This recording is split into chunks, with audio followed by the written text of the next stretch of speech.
নমস্কার বন্ধুরা, আমি বিশ্বজিৎ আর আপনারা দেখছেন আমাদের YouTube channel Nifty prediction for tomorrow. আজকের ভিডিওতে আমরা নিফটি এবং ব্যাংক নিফটির পাশাপাশি সেন্সেক্স নিয়ে আলোচনা করব। দেখার চেষ্টা করব যে আগামী কালকের জন্য কিরকম ধরনের সেন্সেক্স এক্সপায়ারি হতে পারে, যদি মুভমেন্ট আসে কোথা থেকে আসবে, কোন দিকে আসবে, তার সঙ্গে সঙ্গে নিফটি ব্যাংক নিফটির সিচুয়েশন কি তৈরি হতে পারে। সেই জন্যই আওয়ারলি টাইম ফ্রেম খোলা আছে এবং আপনাদের সাথে বহুবার ভিডিওর মধ্যে আলোচনা করেছি আওয়ারলিতে একটা প্যাটার্ন তৈরি হচ্ছে বুলিশ, সেই অনুযায়ী এই জোনটা থেকেই কিন্তু আপনারা একটা বাউন্স ব্যাক দেখতে পাবেন। আশা করি দেখতেই পেয়েছেন। আপনারা আজকে দিনের জন্য ট্রেড পেয়েছেন কি পাননি, বা রেঞ্জ বাউন্ড বাজারে করতে পেরেছেন কি পারেননি, লস করেছেন নাকি লাভ করেছেন, মার্কেটের কোনো মাথা ব্যথা নেই। এখানে কিন্তু মার্কেট তার টার্গেটটাকে অ্যাচিভ করার জন্য কিন্তু তৈরি এবং সেই অনুযায়ী কিন্তু বাজার ডিজাইন হয়ে আছে এবং প্রত্যেকটা প্যাটার্নকে সম্মান দিয়ে কিন্তু যেরকম যেরকম তৈরি হয় সেই অনুযায়ী কিন্তু আপসাইডের দিকে বলুন বা ডাউন সাইডের দিকের জন্য বলুন মুভমেন্ট হতে পারে। নিফটির ক্ষেত্রে যদি দেখেন আওয়ারলি টাইম ফ্রেম অনুযায়ী যে প্যাটার্নটা ছিল সেই অনুযায়ী এখান থেকে একটা আপসাইডের দিকের জন্য মুভমেন্ট আমরা পেতে পারি। সেই মুভমেন্ট কিন্তু পেয়েছি। তার আগে রেঞ্জ বাউন্ডেরও সিচুয়েশন দেখেছি, ইন্ট্রাডে বেরিয়েছে কিন্তু বৃহস্পতিবার দিনে ট্রেন্ডিং একটা মুভমেন্ট হওয়ার কথা ছিল, সেই দিন কিন্তু আমরা দেখতে পাইনি। সুপার রেঞ্জ বাউন্ড দেখেছি, ট্রিকি নয়েসে ভর্তি ছিল এবং শুক্রবার দিন 15ই আগস্ট উপলক্ষে ছুটি। আর সোমবার দিন কি দেখতে পেয়েছেন যে একটা ট্রেন্ডিং বাজার যেখান থেকে খুলে বা ছোটখাটো গ্যাপ হওয়ার পর যদি উপরের দিকের জন্য আসতো, তাহলে এখানে কিন্তু নর্মাল রিটেলার কিন্তু প্রফিট করতে পারতো। গ্যাপ আপে এত বড় খুলেছে, তাও কিন্তু লো বিক্সে। তাই কিন্তু বুঝতে পারছেন যে আলটিমেট এই জায়গাটা তো টার্গেট অ্যাচিভ হয়েছে, এবার সাস্টেন করতে পারবে কিনা নাকি এটা ট্র্যাপ, সেটাই কিন্তু দেখা। এবার আমরা যেখানে আওয়ারলি টাইম ফ্রেম অনুযায়ী বসে আছি, এখান থেকে তলার দিকের জন্য করতেই পারে। সেক্ষেত্রে কিন্তু এখান থেকে ইন্ট্রাডেতে এই সুইংটা যদি ব্রেক করে, যেটা হচ্ছে 24,850, যেটা আজকের লো, সেটা যদি ব্রেক করে তাহলে সেলিং পাবেন যতক্ষণ তলার দিকে থাকবে। কিন্তু সেখানে যদি ট্রিকি নয়েজ চলে আসে তাহলে অপশন বাইং কিন্তু করে, মানে পুট সাইডের দিকে কিন্তু ট্রেডিং করে বিশেষ কিছু ফায়দা পাবেন না। আবার যদি ওপরের দিকের জন্য উঠতে হয়, সেক্ষেত্রে নেক্সট টার্গেট কত দূর পর্যন্ত হতে পারে, এই জায়গাটার কাছাকাছি পর্যন্ত হতে পারে এবং সেইটাকে যদি এর উপরে যদি যেতে হয় বা এর কাছাকাছি যদি যেতে হয়, তাহলে এখানে 25,000, 20, 30 এই যে হাইটা দেখতে পাচ্ছেন আজকে, এই হাইটাকে টপকে কিন্তু চলতে হবে। তার মানে এইটা একটা রেঞ্জ ধরে চলতে পারেন। এর তলাতে যতক্ষণ থাকবে সেলের দিকের জন্য থাকবে, আবার এর ওপরে মানে 25,000, 20, 23-এর ওপরে যতক্ষণ সাস্টেন করবে, উপরের দিকে 25,200, 250, 300 কাছাকাছি পর্যন্ত যেতে পারে। এটা আওয়ারলি টাইম ফ্রেম অনুযায়ী আমরা বুঝতে পারছি। এবার হচ্ছে ব্যাংক নিফটিতে যদি দেখেন তাহলে কিন্তু যে টার্গেটটা এই যে এখানে সি বলে লেখা আছে, এই পয়েন্টটা যদি দেখেন সেটা হচ্ছে 56,400, আপাতত 56,200 কাছাকাছি, মানে 162 কাছাকাছি গেছে। তাহলে এই লেভেলটাকে ব্রেক করে এখনো কিন্তু টার্গেট উপরের দিকের জন্য মিট করা বাকি আছে, সেটা আগামী কাল হতে পারে। এবার যদি দেখেন সেন্সেক্স এর ক্ষেত্রে, সেক্ষেত্রে দেখবেন যে এই যে পয়েন্টটা এটা প্রায় প্রায় মিট করে দিয়েছে।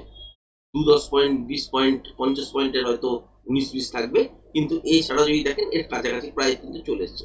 কারণ এই যে রেঞ্জটা আছে সেটা যদি মর্নিং থেকে সাস্টেন করে 81,800 এর লেভেলটার উপরে, তাহলে কিন্তু একটা আপসাইডের দিকের জন্য মুভমেন্ট পাবেন কালকের দিনেও। তেমনি এখানেও যদি দেখা যায় যে গ্যাপ আপে খুলেছে, তলার দিকের জন্য রিটেস্ট হয়েছে আর তলার দিকে বেশি করতে পারেনি, বা এই সুইং লোটাই ব্রেক করেনি, বা ফ্ল্যাট খুলে তলার দিকে আসার চেষ্টা করেছে কিন্তু এই সুইং লো ব্রেক করেনি, সেক্ষেত্রে এখান থেকে কিন্তু আপসাইডের দিকের জন্য মুভমেন্ট দেখবেন এবং 56,400 এই জায়গাটার কাছাকাছি পর্যন্ত ফার্স্ট অ্যাটেম্প কিন্তু করবে। তারপরে প্যাটার্ন তৈরি করবে ইন্টারনেটে, সেই অনুযায়ী রিয়াকশন দেবে বাজার। তাহলে এই মুহূর্তের সিচুয়েশন যদি দেখেন তাহলে এই রকম হয়ে আছে। এবার হচ্ছে যে প্যাটার্ন গুলো হয়েছে সেই অনুযায়ী এবার হচ্ছে 5 মিনিটের টাইম ফ্রেম অনুযায়ী ডিসকাস করার চেষ্টা করব। এবং 5 মিনিটের টাইম ফ্রেম অনুযায়ী যদি দেখেন তাহলে নিফটির চার্টে আজকের দিনে কিরকম হয়েছে, একটা বড় গ্যাপ আপ হয়ে গেছে, হওয়ার পর আপসাইডের দিকের জন্য মুভমেন্ট দেখেছি। তারপরে একটা অপশন সেলিং হয়েছিল, যেটা হচ্ছে কলটাকেই অ্যাকচুয়ালি কিন্তু সেল করে যে মুভমেন্টটা সেটাই কিন্তু গ্র্যাব করা গেছে। এছাড়া যদি বলেন তাহলে কিন্তু ট্রেডিং সেট আপ সেরকম ভাবে কিছু বেরোয়নি। অপশন বাইং এর ক্ষেত্রে যারা পুটের দিকে কিনে কাজ করেন তারা খুব বেশি মোমেন্টাম পাননি, সামান্য কিছু পেয়েছেন। এবার এই যে ট্রিকি নয়েজ গুলোর জন্য আগে ভাগেই কিন্তু ম্যাক্সিমাম লোক বেরিয়ে গেছে। বা 2-4 পয়েন্ট 5 পয়েন্টের প্রফিট হওয়ার পরই বেরিয়ে গেছে।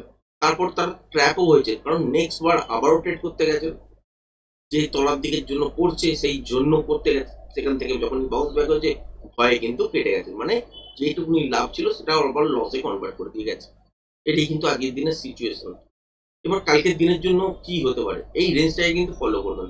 ঠিক এই জায়গাটা তলার দিকে হচ্ছে 24,850, ওপরের দিকে হচ্ছে এই জায়গাটা যেটা হচ্ছে 24,961। এই রেঞ্জটাকে যদি ফলো করেন তাহলে কালকের দিনের ট্রেডিং সেটা নর্মালি বেরিয়ে যাবে। মর্নিং এর ফার্স্ট ট্রেডটা কিভাবে বেরোতে পারে, এর মধ্যে যদি করলে তাহলে জিগজ্যাগ নয়েজ পাবেন। সুতরাং এই সব জায়গায় খুললো, তলার দিকে আসার চেষ্টা করলো, আর সুইং লো ব্রেক করলো না, রিভার্সাল সাইন দেখলেন, তাহলে আপসাইডের দিকের জন্য মুভমেন্ট কতটা পর্যন্ত নিতে পারেন, এইটার মধ্যে যতক্ষণ মোমেন্টাম চলবে ততক্ষণ পর্যন্তই নেওয়া যেতে পারে। বা দেখলেন গ্যাপ আপে খুলেছে কিন্তু এই সুইং হাইটা ব্রেক করতে পারেনি, আবার রিভার্সাল সাইন পেয়েছেন, এখান থেকে কিন্তু শর্টের অ্যাটেম্প হতে পারে। সেটা স্ক্যালপিং হিসাবে পিন পয়েন্টে চলবে, এর বেশি কিছু পাবেন না, এই রেঞ্জটার মধ্যে কিন্তু করতে হবে। ক্লিয়ার ব্রেক যখন হবে সেক্ষেত্রে একটা ভালো মুভমেন্ট পেতে পারেন। কালকের দিনে যদি দেখেন যে গ্যাপ আপে খুলেছে ছোটখাটো এই লেভেলটার ওপরে, তারপর একটা ছোটখাটো ডিপ নিয়েছে, তারপর আর সুইং ব্রেক করেনি, সেক্ষেত্রে মনে রাখবেন যে 24,960-এর উপরে আবার উঠলে এখান থেকে ওপরের দিকের জন্য মুভমেন্ট কিন্তু শুরু হবে। এবং সেক্ষেত্রে এই জায়গাটার কাছাকাছি পর্যন্ত যেটা হচ্ছে 25,020-25, এই যে জায়গাটা সুইং হাইটা দেখতে পাচ্ছেন, এইটা পর্যন্ত আপনারা কি দেখতে পাবেন মোটামুটি ভাবে আস্তে আস্তে মুভমেন্ট করবে। এরপর কিন্তু একটা ভালো মোমেন্টাম শুরু হয়ে যাবে। এবং কত দূর পর্যন্ত যেতে পারে, সেক্ষেত্রে 25,120 থেকে 180 এই রেঞ্জটা কিন্তু যেতে পারে। কারণ কি, কারণ এইখান থেকে যখনই মোমেন্টাম শুরু হবে সেক্ষেত্রে দেখতে হবে যে ইন্টারডেতে প্রাইস বাইজেকশন অনুযায়ী কোনো প্যাটার্ন এর মধ্যে তৈরি করছে কিনা। যদি এখানে কোনো রকম কন্টিনিউশন প্যাটার্ন তৈরি করে দেয় তাহলে কিন্তু আলটিমেট মুভটা আপনাকে ক্যালকুলেট করতে হবে যে প্রজেকশন লেভেল অনুযায়ী কোথায় দাঁড়াচ্ছে, সেই অনুযায়ী কিন্তু ট্রেডিং সেটআপটা অ্যাপ্লাই হবে। আর যদি দেখা যায় যে শুধু মোমেন্টামের মধ্যেই আছে, তো ততক্ষণ পর্যন্ত মোমেন্টাম থাকবে, ততক্ষণ পর্যন্ত ট্রেডটাকে হোল্ড করে রাখা যেতে পারে, এর থেকে কিন্তু বেশি কিছু নয়। আবার যদি দেখেন যে গ্যাপ ডাউনে খুলেছে বা ফ্ল্যাট খুলেছে, এই লেভেলটাকে ব্রেক করে দিয়েছে, যেটা হচ্ছে তলার দিকে 24,850, যদি ব্রেক করে দেয় তাহলে সেক্ষেত্রে তলার দিকের জন্য মুভ করবে। তার আগে কি হতে পারে, তার আগে হতে পারে যে আবার একটা ছোটখাটো বাউন্স আসতে পারে, বাউন্সের পর যদি আবার লেভেলটাকে ব্রেক করে সেক্ষেত্রে শর্ট টাইম হতে পারে। এবার কত দূর পর্যন্ত হতে পারে, এই যে তলার দিকে গ্যাপটা দেখতে পাচ্ছেন এই গ্যাপটা পর্যন্ত মোমেন্টামের সঙ্গে পড়তেই পারে। সেক্ষেত্রে খেয়াল রাখবেন এই জোনটা যেটা হচ্ছে 24,850, এটাকে ব্রেক করছে কিনা। যদি ব্রেক করে তাহলে সেক্ষেত্রে কতদূর পর্যন্ত মোমেন্টাম আসবে, এবং সেক্ষেত্রে শর্ত হবে এইটাই যে এই লেভেলটাকে যদি ব্রেক না করে, মর্নিং এ যখন খুললো ছোটখাটো গ্যাপ আপে বা ফ্ল্যাট খুললো বা দেখলেন গ্যাপ ডাউনে খুললো, খুলে এই লেভেলটাকে ব্রেক করলো, তাহলে কিন্তু খেয়াল রাখতে হবে এই সুইংটাকে যদি ব্রেক না করে তখনই কিন্তু প্রজেকশন লেভেল হিসাবে আপনারা যদি দেখেন তাহলে সেক্ষেত্রে আসতে পারে কতটা দূর পর্যন্ত, 24,800 থেকে 780 এই জোনটার কাছাকাছি এসে দাঁড়াতে পারে। তারপর কন্টিনিউশন হবে কিনা বা রিভার্সাল প্যাটার্ন দেখবেন কিনা সেটা হচ্ছে পরের কথা। নেক্সট প্যাটার্ন কিন্তু ইন্টারডে চার্ট অনুযায়ী দেখতে হবে, তারপরে কিন্তু বুঝতে পারবেন। এবার যদি দেখা যায় যে মর্নিং এই খুলেছে, খুলে ওপরের দিকে গেছে, আবার তারপর তলার দিকের জন্য আসে, সেক্ষেত্রে প্রজেকশন লেভেল আলাদা হয়ে যাবে, এবং সেক্ষেত্রে এই গ্যাপটাও কিন্তু ফিল করতে পারে। তো সিচুয়েশন যেরকম দাঁড়াবে সেই রকম অনুযায়ী ট্রেডিং সেটআপ কিন্তু হবে। ব্যাংক নিফটির ক্ষেত্রে যদি দেখেন, ব্যাংক নিফটিতেও আমরা আওয়ারলি চার্ট থেকে 5 মিনিটের টাইম ফ্রেমের মধ্যে সুইচ করছি, একই সিচুয়েশন বুঝতেই পারছেন। এই রেঞ্জটাকে কিন্তু সিলেক্ট করে নিন মোটামুটি, যেটা হচ্ছে 24,840-50 উপরের দিকে এই জায়গাটা, আর তলার দিকে হচ্ছে এই সুইংটা যেটা হচ্ছে 55,650, 55,650 আর 55,845 বা 50 ধরতে পারেন। তাহলে এইটা হচ্ছে রেঞ্জ, এর মধ্যে কি হতে পারে, ট্রিকি নয়েজ হতে পারে। যদি দেখেন যে গ্যাপ আপে খুলেছে এই সুইংটা ব্রেক করতে পারেনি, তাহলে এখান থেকে তলার দিকের জন্য মুভ, বা তলার দিকে গ্যাপ ডাউনে খুলেছে কিন্তু এই সুইংটা ব্রেক করতে পারেনি, তাহলে উপরের দিকের জন্য মুভ, রিভার্সাল সাইন দেখলে তবেই কিন্তু পাবেন, এবং পিন পয়েন্টে স্ক্যালপিং করতে জানলে তবেই কিন্তু করতে পারবেন। আদারওয়াইজ এই মুভটাকে কিন্তু ছেড়ে দিতে হয়। এর ওপরে যদি ক্লিয়ার গ্যাপ আপ হয়ে যায় তাহলে সেক্ষেত্রে একটা ডিপ নিতেই পারে। নেবার পর যদি দেখেন ছোটখাটো ডিপ নিয়েছে, তারপর আবারও এই লেভেলটার ওপর যেটা হচ্ছে 55,850-এর ওপর আবারও কন্টিনিউ সাস্টেন করছে, তাহলে কিন্তু আউটসাইডের দিকের জন্য মুভমেন্ট পাবেন। এবং সেক্ষেত্রে কতদূর পর্যন্ত পেতে পারেন, ফার্স্ট টার্গেট হিসেবে এই যে 56,000 বা 56,000-টার কাছাকাছি এসে দেখতে হবে যে কোনো প্যাটার্ন তৈরি করছে কিনা। নাকি মোমেন্টাম আছে। যদি মোমেন্টাম মর্নিং এর দিকে থাকে তাহলে এই লেভেলটাকে ব্রেক করার পর কিন্তু আবারও এইটাকে চেস করতে যাবে, যেটা হচ্ছে 56,160-80 এই জোনটার কাছাকাছি। তারপর এখান থেকে দেখতে হবে যে মোমেন্টাম যেখানে গিয়ে শেষ হচ্ছে, তারপর দেখতে হবে প্যাটার্ন। প্যাটার্ন অনুযায়ী যদি কন্টিনিউশন প্যাটার্ন তৈরি হয় তাহলে আরো উপরের দিকের জন্য মুভমেন্ট পাবেন, আর যদি রিভার্সাল প্যাটার্ন তৈরি হয় তাহলে এখান থেকে আবারও তলার দিকের জন্য মুভমেন্ট হবে।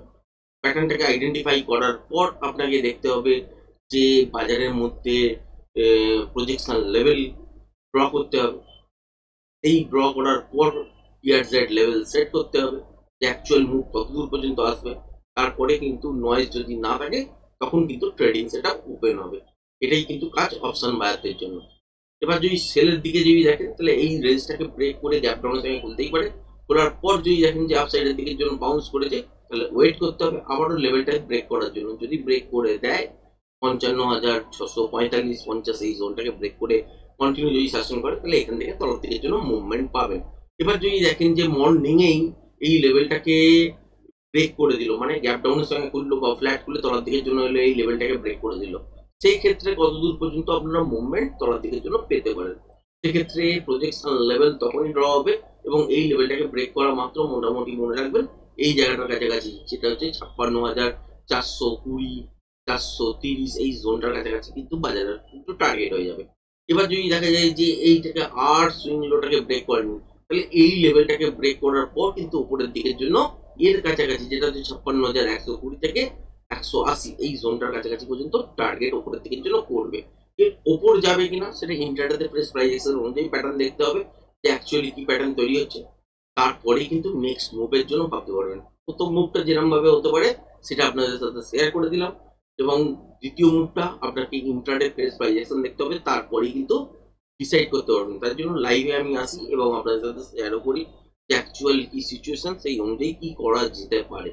এবার ব্যাংক নিফটির ক্ষেত্রে তো দেখলেন মোটামুটি। এবার সেন্সেক্সের ক্ষেত্রে যদি দেখি 5 মিনিটের টাইম ফ্রেমের মধ্যে সুইচ করছি এবং দেখার চেষ্টা করবো যে এখান থেকে কালকের দিনের জন্য মুভমেন্ট কিরকম হতে পারে।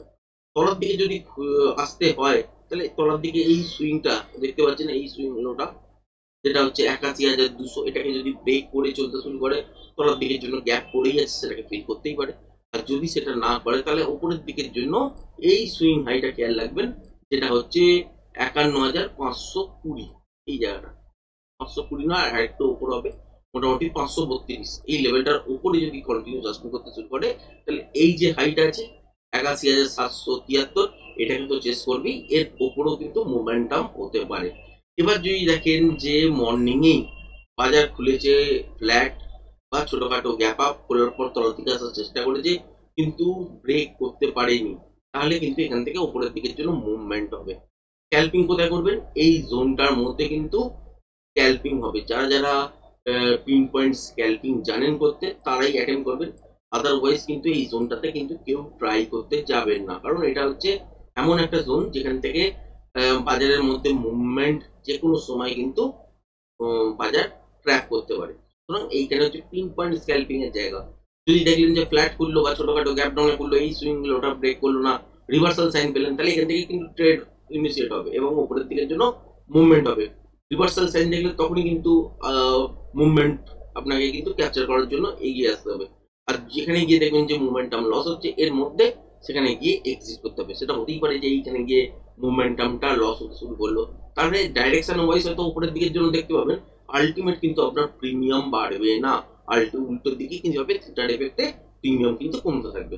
সুতরাং এখানে চেষ্টা করবেন কি যে আপসাইডের দিকের জন্য যখনই মুভমেন্ট হবে, যদি তলার দিকে রিভার্সাল সাইন পেয়ে যান তাহলে এখান থেকে উপরের দিকের জন্য মুভমেন্ট তো নেবেনই। নেওয়ার পর কি দেখবেন যে আলটিমেট যেখানে গিয়ে মোমেন্টাম লস হচ্ছে সেখানে গিয়ে একবারে এক্সিট। এবার যদি দেখেন যে গ্যাপ ডাউনে খুলেছে কিন্তু এই লেভেলটাকে ব্রেক করে দিয়েছে, তাহলে তো লেভেল আপনাদের সাথে শেয়ার করলামই কত দূর পর্যন্ত আসতে পারে তলার দিকে, এইসব জায়গার কাছাকাছি পর্যন্ত টার্গেটটাকে অ্যাচিভ হতে পারে। সেক্ষেত্রে শর্ত থাকবে এটাই যে মর্নিং এ যখন এটা ব্রেক করবে এই লেভেলটা সেই সময় যেন কোনো কারণেই ব্রেক না করে, তবে কিন্তু এই মুভমেন্টটা তলার দিকের জন্য পাবে। এবার যদি এখান থেকে উপরের দিকের জন্য ঘুরতে শুরু করে বা গ্যাপ আপে খোলে এই লেভেলটার উপর, যেটা হচ্ছে 81,532 এই লেভেলটার উপর, তাহলে এখান থেকে কিন্তু তলার দিকের জন্য ডিপ আসতেই পারে। নেবার পর যদি দেখেন যে আবারও লেভেলটাকে ব্রেক করছে তাহলে কিন্তু এখান থেকে মোমেন্টাম আপনারা পাবেন এবং 81,760 থেকে 81,800 এই জায়গাটার কাছাকাছি পর্যন্ত টার্গেট কিন্তু থাকবে।